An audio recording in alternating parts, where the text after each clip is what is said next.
नमस्कार विद्यार्थी मित्रांनो.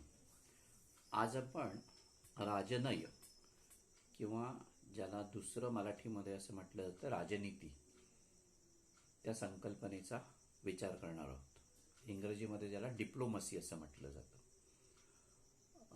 डिप्लोमसीला मराठीत राजनय हा शब्द वापरला जातो, पण अलीकडे राजनीती किंवा कूटनीती या अर्थानं सुद्धा तो वापरला जातो. पण ते राजनीती हा शब्द राजकारण या अर्थानं आपण बऱ्याच वेळा घेतो, त्यामुळे राजनय असं आपण ती संकल्पना प्रमाण मानू आणि इथून पुढे त्या शब्दाचा वापर करूया. देशाच्या राष्ट्रशक्तीमध्ये मोठ्या प्रमाणावरती भर घालणारं साधन म्हणून राजनय या संकल्पनेचा विचार हा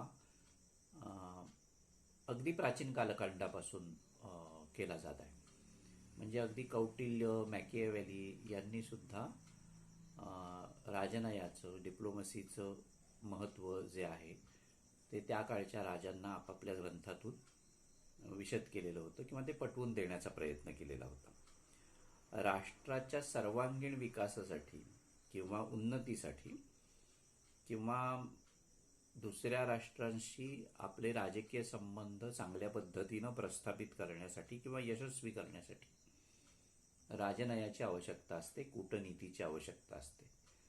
प्रत्येक राष्ट्र आपल्या परराष्ट्र धोरणामध्ये अशा कूटनीतीचा किंवा युद्धनीतीचा किंवा आपण ज्याला राजनीती म्हणू अशा प्रकारचा विचार करत असतं. राष्ट्र जरी एखादं अन्नधान्य, खनिजद्रव्य, सैन्यशक्ती किंवा मनोधैर्य यामुळे परिपूर्ण असलं आणि जर उत्तम राजनयिक नेतृत्व त्या राष्ट्राला मिळालं नाही तर त्याच्या अभावी सगळी जी मगाशी मी म्हटलं वर्णनं केली खनिजद्रव्य किंवा काय जे असेल त्याचा काही फारसा उपयोग होत नाही. म्हणजे राष्ट्राला प्रगतीकडे नेण्याचं एक साधन म्हणून सुद्धा राजनयाचा विचार करता येतो किंवा अलीकडच्या कालखंडामध्ये राजनयाचा विचार तशा पद्धतीनं अनेक राष्ट्र करतात असं आपल्याला दिसतं. राजनयिक प्रतिनिधी जे असतात ते साधारणतः सगळ्या साधनांचा योग्य असा वापर करून आपल्या राष्ट्राची प्रतिष्ठा जगभर उंचावण्याचा प्रयत्न करत असतात. याचाच अर्थ असा आहे की प्राचीन काळापासून राजनयाला परराष्ट्रीय व्यवहारामध्ये सगळ्यात जास्त महत्त्व आहे असं आपल्याला म्हणता येईल. राष्ट्रांमध्ये संवाद साधण्याचं काम राजनयाच्या माध्यमातून केलं जातं आणि देशादेशांचे सामाजिक, आर्थिक, राजकीय, शैक्षणिक काय जे काही संबंध असतील ते प्रस्थापित करण्याचं काम या प्रक्रियेच्या माध्यमातून होत असतं असं आपल्याला म्हणता येईल. आणि हे सगळं काम त्या देशाचे राजदूत, परराष्ट्र विभागातले वेगवेगळ्या प्रकारचे राजनयिक अधिकारी जे असतात ते करत असतात आणि त्यांच्या माध्यमातून राष्ट्र दुसऱ्या राष्ट्राशी व्यवहार करत असतं. आता राजनय म्हणजे नेमकं काय, कशाला म्हणायचं राजनय? हॅन्स मॉर्गनथो यानं राजनयाची व्याख्या करताना असं म्हटलं होतं की राजनय किंवा राजनीती त्याचा प्राथमिक उद्देश हा शांतता निर्माण करण्याचा असतो आणि शांतता निर्माण करण्याबरोबरच आपल्या राष्ट्रहितामध्ये वाढ करणं हा राजनयाचा प्राथमिक उद्देश असतो. म्हणजे थोडक्यात काय की आपल्या राष्ट्राचं भलं कसं होईल, कल्याण कसं होईल आणि आपल्या राष्ट्राला जगभर आपल्या राष्ट्राची मान कशी उंचावेल याचा प्रयत्न प्रत्येक राजनयिक अधिकारी आपल्या राष्ट्रासाठी करतो असं आपल्याला म्हणता येईल. ऑक्सफर्ड इंग्रजी डिक्शनरी जी आहे त्याच्यामध्ये राजनयाचं व्याख्या करताना असं म्हटलं आहे की राजनय म्हणजे वाटाघाटी करणं आणि आंतरराष्ट्रीय संबंधांचं नियमन करणं. म्हणजे एक किंवा एकापेक्षा अधिक राष्ट्र एकत्र येऊन आपापसामध्ये वेगवेगळ्या विषयांच्या संदर्भामध्ये वाटाघाटी, समझोते, तह, संधी, करार जे काही करतात आणि त्यांच्या माध्यमातून शांतता प्रस्थापित करून आपलं हित साधण्याचा प्रयत्न करतात. त्या प्रक्रियेला राजनय असं म्हटलं जातं. क्विन्सी राईट यांनी राजनयाची व्याख्या करताना असं म्हटलंय की आंतरराष्ट्रीय व्यवहारामध्ये किंवा त्या वाटाघाटींमध्ये बुद्धिमत्ता आणि कौशल्य यांचा वापर करून आपले उद्दिष्ट साध्य करणं म्हणजे राजनय होय. याच्यामध्ये बुद्धिमत्ता आणि कौशल्य या दोन घटकांना क्विन्सी राईट यांनी महत्त्व दिलेलं आहे आणि ते एका अर्थाने खरं आहे. कारण वेगवेगळ्या राष्ट्रांशी वाटाघाटी करत असताना त्या राष्ट्राला आपल्या बाजूनं सकारात्मक पद्धतीनं वळवणं हे कौशल्याचं काम आहे, बुद्धिमत्तेचं काम आहे. म्हणजे मराठीत साधं आपण ज्याला म्हणतो आवळा देऊन कोहळा काढणे, तशा प्रकारचं काम हे बऱ्याच वेळेला या प्रक्रियेमध्ये करावं लागतं. म्हणजे जास्तीत जास्त आपल्या राष्ट्राचं हित कसं साध्य होईल, आपल्या राष्ट्राला दुसऱ्या राष्ट्राकडचा फायदा कशा पद्धतीनं होईल याचा विचार राजदूत किंवा राजनयिक अधिकारी करत असतात असं आपल्याला म्हणता येईल. आता मग ह्या राजनयाची नेमकी उद्दिष्ट काय सांगता येतात या प्रक्रियेची. एक म्हणजे आपल्या विरुद्ध अन्य राष्ट्र एकत्र येऊन जर गट निर्माण करत असतील तर तो प्रयत्न सफल होणार नाही हे बघण्याचं काम राजनयिक अधिकाऱ्यांचं किंवा राजनयाचं असतं असं आपल्याला म्हणता येईल. दुसरं म्हणजे राजनयाचे सगळे प्रयत्न जे असतात ते अयशस्वी झाल्यानंतर मग युद्धाला सुरुवात होते. म्हणजे एका अर्थानं मगाशी मी जे म्हणत होतो की राजनय हे परराष्ट्र व्यवहारामध्ये शांतता हे उद्दिष्ट साध्य करण्याचं एक साधन आहे. आजच्या कालखंडामध्ये तर राजनयाला विशेष महत्त्व आहे असं आपल्याला म्हणता येईल. मित्र राष्ट्रांबरोबरचे संबंध दृढ करणं, तसेच त्या राष्ट्रांबरोबर जर काही मतभेद असतील तर ते मिटवणं योग्य पद्धतीनं आणि त्या राष्ट्राबाबत अलिप्ततेच्या धोरणाचा स्वीकार करणं, याला सुद्धा राजनय म्हणजे हे एक राजनयाचं उद्दिष्ट असतं असं आपल्याला म्हणतात. आता थोडक्यात सांगायचं झालं तर अगदी अलीकडे मालदीव आणि भारत यांच्यातले संबंध बिघडले म्हणजे अजून बिघडलेले नाही आहेत, पण त्या वळणावरती ते आलेले आहेत. मालदीवमध्ये भारत विरोधी सूर जो आहे तो तिथल्या सरकारने आळवलेला आहे. अशा वेळेला तिथल्या सरकारला आपल्या बाजूनं वळवण्याचं किंवा त्यांचं धोरण आपल्या बाजूनं सकारात्मक करण्याचं काम जे असेल ते राजनयिक अधिकाऱ्यांना फार कौशल्यानं करावं लागेल. ते काम हे राजनयाचं म्हणजे भारताच्या राजनयिक उद्दिष्ट असेल अशा पद्धतीने.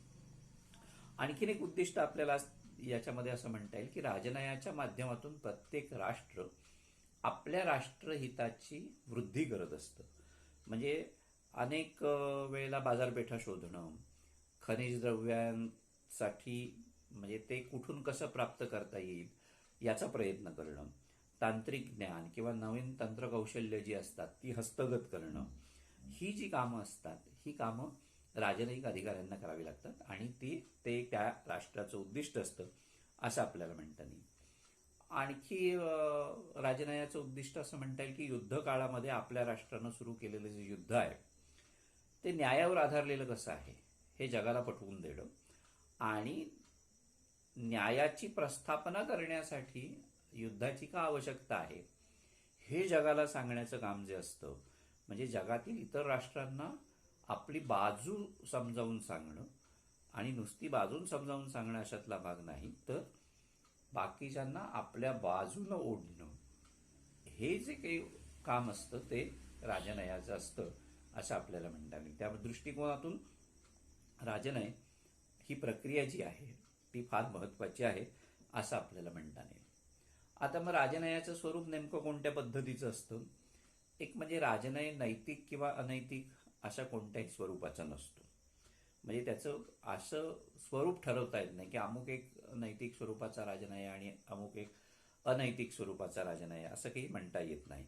राष्ट्राचा म्हणजे राजनयाचा वापर करून राष्ट्राचं जास्तीत जास्त कल्याण करण्याचा प्रयत्न प्रत्येक राष्ट्र या प्रक्रियेमध्ये करत असतं. म्हणजे सगळ्या देशांमध्ये जे दूतावास असतात, वाणिज्य दूतावास असतात किंवा खास प्रतिनिधी नेमलेले असतात, राजदूत असतात, ते असं वेगवेगळ्या संस्थांच्या माध्यमातून हे काम करण्याचा प्रयत्न करत असतात आणि आपलं राष्ट्रीय हित साधण्याचा प्रयत्न करत असतात.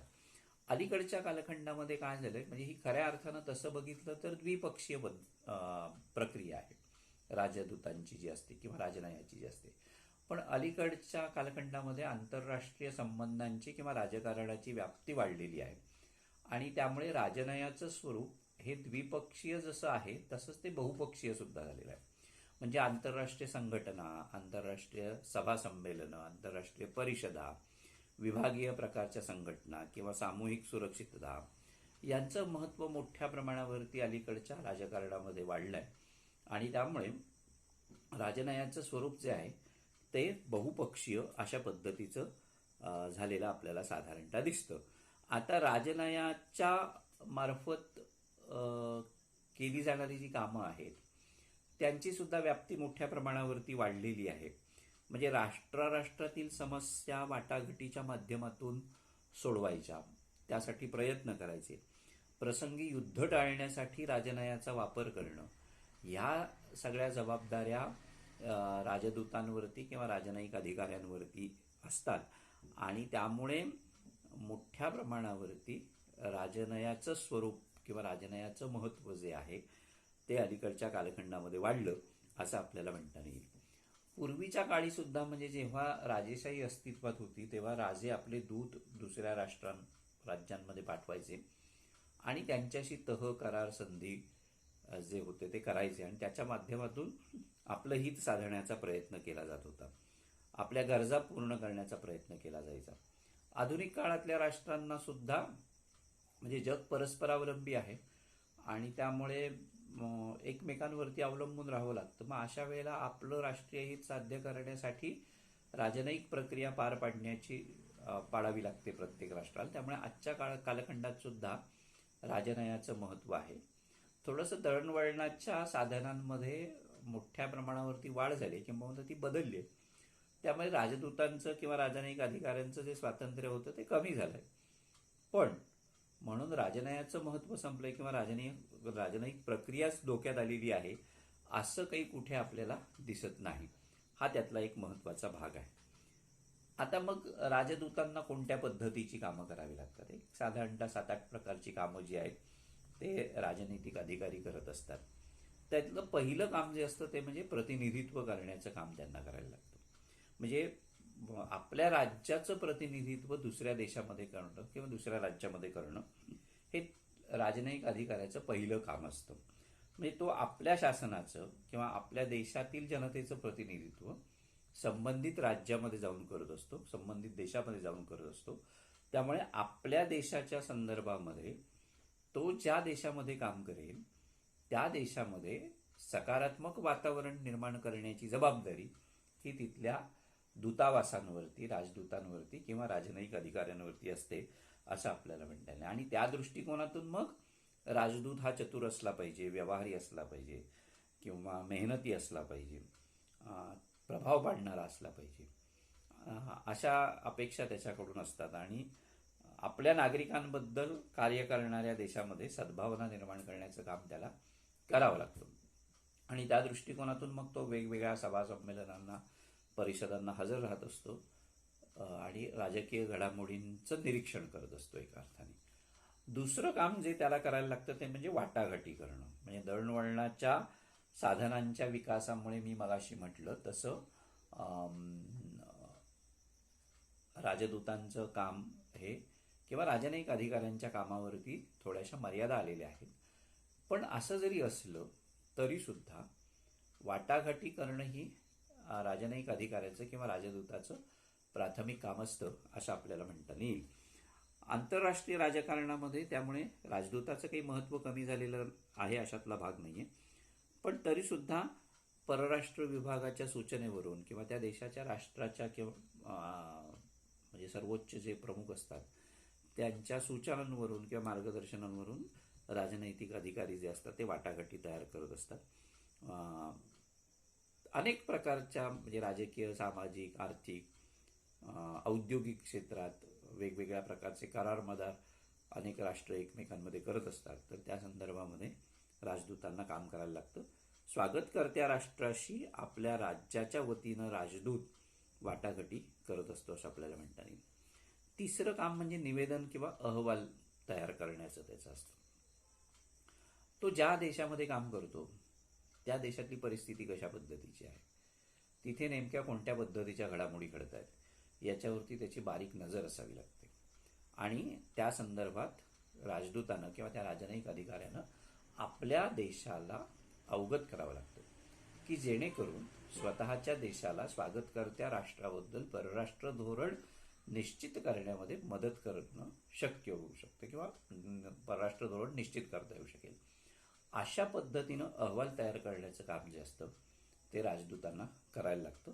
आणि त्याच्याशिवाय मग राष्ट्रातील बारीक सारीक ज्या काही गोष्टी असतात त्याबद्दल सरकारला निवेदन सादर करण्याचं कामसुद्धा त्याला करायला लागतं.